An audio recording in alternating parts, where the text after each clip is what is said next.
Oui, donc je reprends. J'étais en train de faire une petite vidéo avant que ça s'interrompe. Je parlais de la discussion que j'ai eue avec mon hôte, du gîte, et, avec qui je discutais. Là, on a début d'après-midi là, on parlait des séparations amoureuses et notamment pour des couples qui, depuis des années, sont ensemble. Euh, et je disais donc que il n'y a pas de remède miracle. Euh, les déceptions amoureuses, les échecs, ça arrive à tout le monde. Euh, c'est, euh, je vous dirais qu'il faut le vivre. Il faut le vivre et soi-même se faire, comment on appelle ça, soi-même être tourné. Pour tourner la page, en fait, il faut à un moment donné soi-même se dire à soi-même que là, c'est terminé. Là, c'est terminé. Pour pouvoir déjà voir ce qu'il y a à l'horizon, voir ce que la vie peut réserver d'autres bonheurs en amour, il faut accepter de tourner, faut accepter de tourner la page sur l'histoire qui est passée.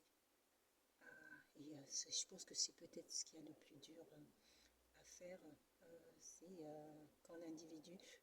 quand l'individu le comprend, il y a un changement il y a un grand changement dans sa vie en fait. Il faut que l'individu le comprenne. Que l'individu le comprenne. Et quand il le comprend, c'est individu, homme ou femme, un individu. Mais, quand il ou elle comprend cela, euh, c'est un grand changement dans sa vie et en fait, ça ouvre aussi à d'autres opportunités. C'est-à-dire que on ne se rend pas compte que soi-même on se ferme à des opportunités parce qu'en fait, on peut parfois rester concentré sur une histoire euh,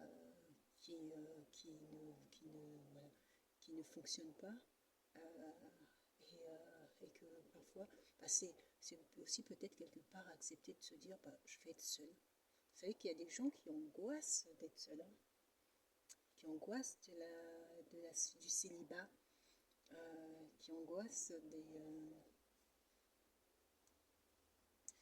du célibat, qui angoissent de fait de rentrer chez eux et de ne pas avoir quelqu'un pour discuter ou voilà, leur train-train quotidien.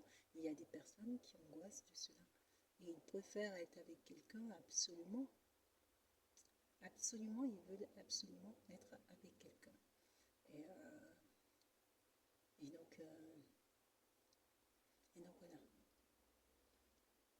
Bon, c'est jamais évident, mais bon, le, après, plus dur à passer, c'est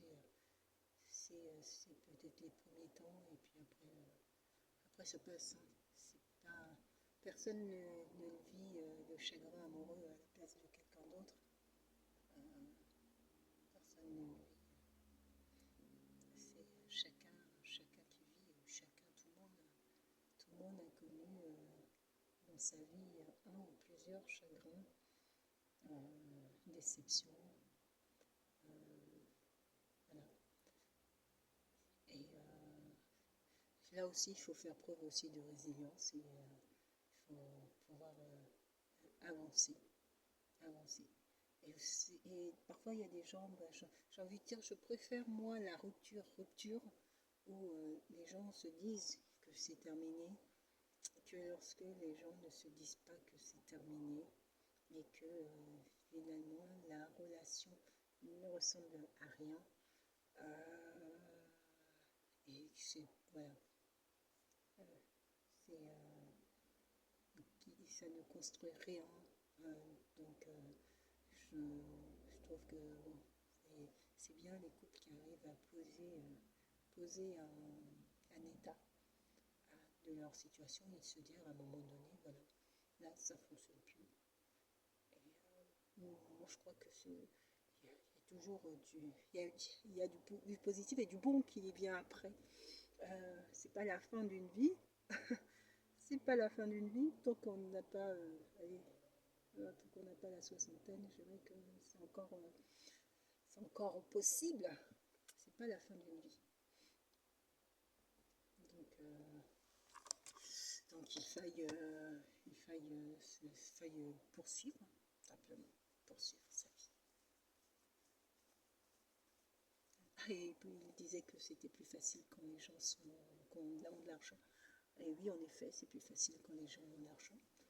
Parce que, j'ai envie de dire, si tu es pris dans un chagrin ou d'une déception amoureuse, bah, tu peux tu peux voilà, voyager, faire des activités, sortir, voilà, te changer les idées de sorte à oublier ça. Et c'est vrai que quand il y a moins les ressources, bah, c'est pas évident. C'est pas évident de vivre une déception, une séparation de ce type qui va se cumuler avec d'autres difficultés et d'autres galères. Voilà. Bon. Mais bon. Allez, c'est pas un sujet réjouissant. Réjouissant.